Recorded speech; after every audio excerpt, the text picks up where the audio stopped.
कृष्णाय नमः। श्री गोपी जन वल्लभाय नमः। वार्ता 48।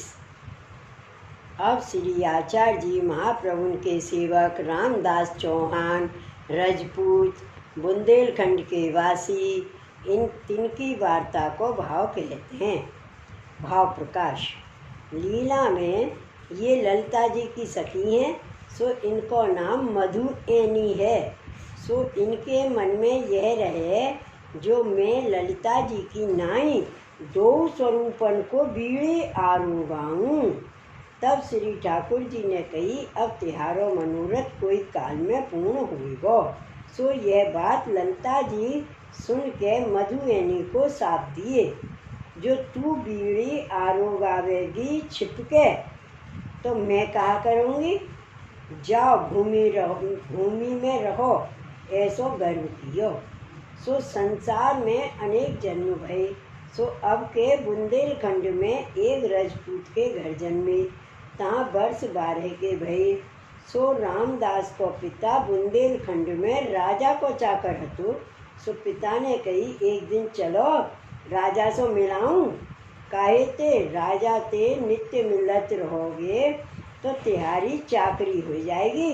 तब रामदास ने कही मैं राजा के पास न जाऊँगो, काहे ते मैं राजा को सलाम ना करूँगो और राजा की चाकरी हूँ ना करूँगो। मैं तो श्री ठाकुर जी की चाकरी करूँगो। जा मैं जन्म सुधरे, राजा की चाकरी सो कहा काम है।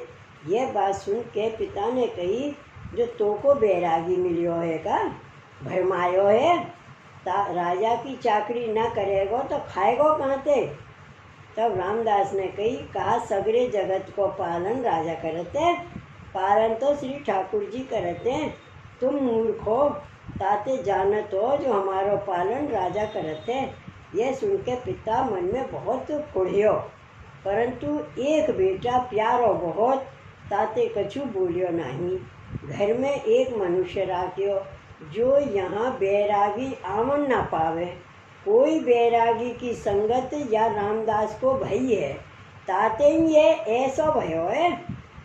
सो मनुष्य ठीक राखे और रामदास तो राम कृष्ण यह जप करें और न काऊ सो बोलें न बात करें। सो यह बात एक राजपूत ने सुनी। सो रामदास की वार्ता सब राजा के आगे कही। तब राजा ने रामदास के पिता सो कही जो जा अपने बेटा को यहाँ ले आओ, इतनो बड़ो भयो मेरे पास नहीं लायो। तब रामदास के पिता ने वो राजा के आगे हाथ जोड़ के डरप के कहो जो मेरे बेटा की कोई बैरागी के संगते बुद्धि बिगड़ी है, सो मोहू को नहीं गिनते।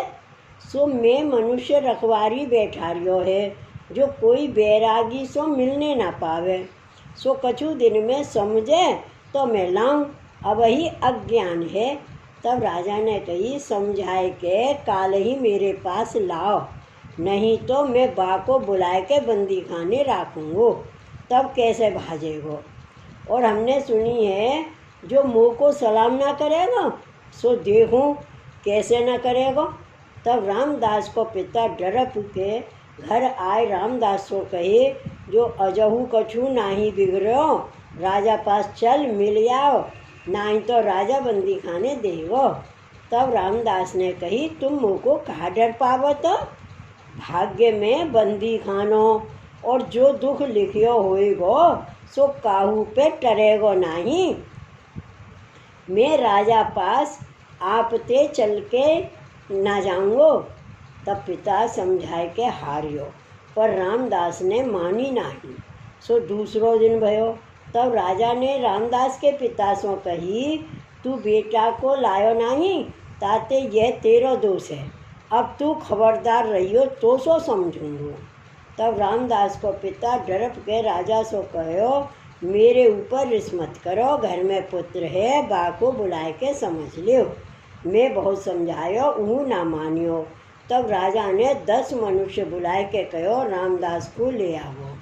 तब मनुष्य आए के रामदास सो कहे तुमको राजा बुलायो है। तब रामदास ने कही मेरो राजा सो कहा काम है, मैं नहीं आऊँगो। तब मनुष्य रामदास को हाथ पकड़ बांध के राजा पास ले गए। जाय के सब बात कही, जो या प्रकार जे बोलियो, जो मेरे राजा सो कहा काम है, तब हम बांध के लाए हैं। तब राजा ने रामदास से कही, तू मुँह को सलाम न करेगा तो मैं तो को मारूंगो, बंदी खाने राखूंगो। तब रामदास ने कही, तू अपने को बचाओ, मुँह को कहाँ मारेगो। तब राजा ने मनुष्यन से कहो, या को बंदी खाने राख, कछुक मारियो कछुक डर पैयो। सो रामदास को बंदी खाने डार अनेक दुख दियो। रामदास कछु बोले नहीं। यह बात राजा की रानी सुन के राजा से कहो, यह तुम का काम किया?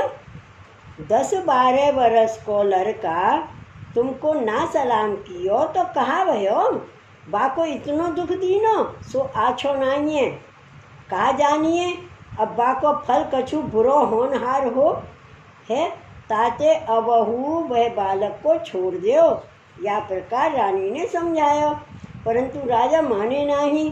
सो तीसरे दिन अर्धरात्रि समय दक्षिण से दूसरे राजा की फौज आई। सो लड़ाई भई। वो राजा ने यह राजा को मारियो, गाम लूटियो।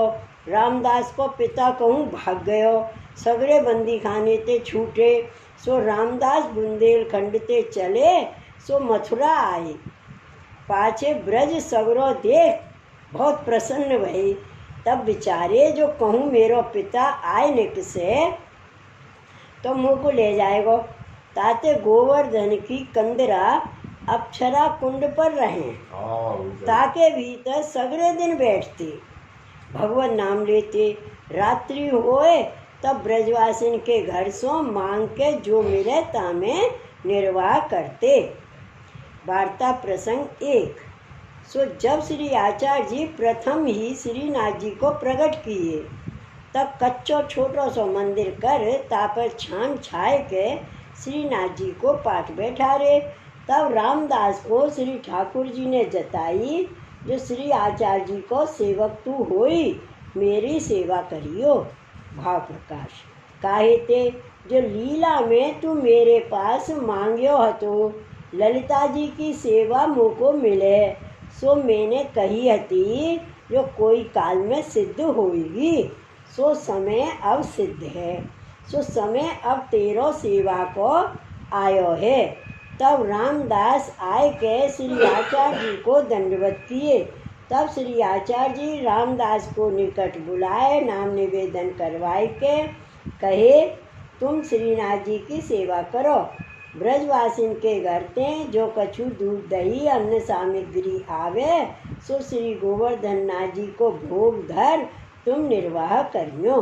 पाछे श्री आचार्य जी संधु पांडे कुम्भनदास आदि ब्रजवासी सो कहे, तुम श्रीनाथ जी को ठीक राखियो। पाछे दूध दही माखन अन्न सीधा सामग्री की सोंझ सब ब्रजवासी दे जाते। रामदास भोग धर के निर्वाह करते।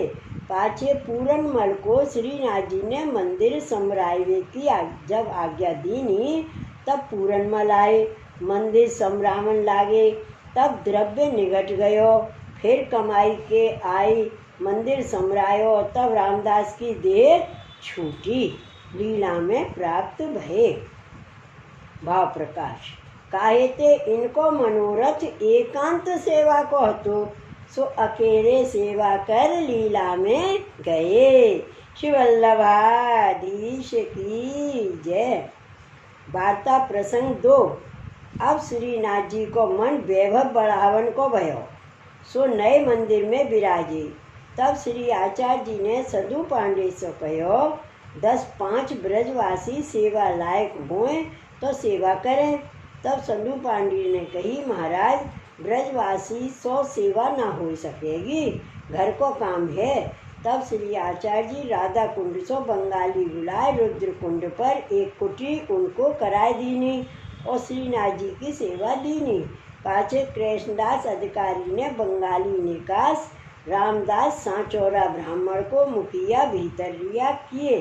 सो सब कृष्णदास की वार्ता में कहे हैं। सो ब्रजवासी सगड़े पहले देव दमन कहती, पाछे गोपाल नाम गाय भई, तब कहने लागे, पाछे श्री आचार्य जी ने गोवर्धन नाथ नाम धरे। या प्रकार सो रामदास भावपूर्वक सेवा किए हैं और मानसी सेवा में मगन रहते। सो रामदास ऐसे टेक के कृपा पात्र वैष्णव है, ताते इनकी वार्ता कहाँ ताई कहिए। श्री वल्लभाधीश की जय। श्री गोसाई जी परम दयाल की जय। जय जय श्री गोकुलेश, जय जय श्री गोकुलेश।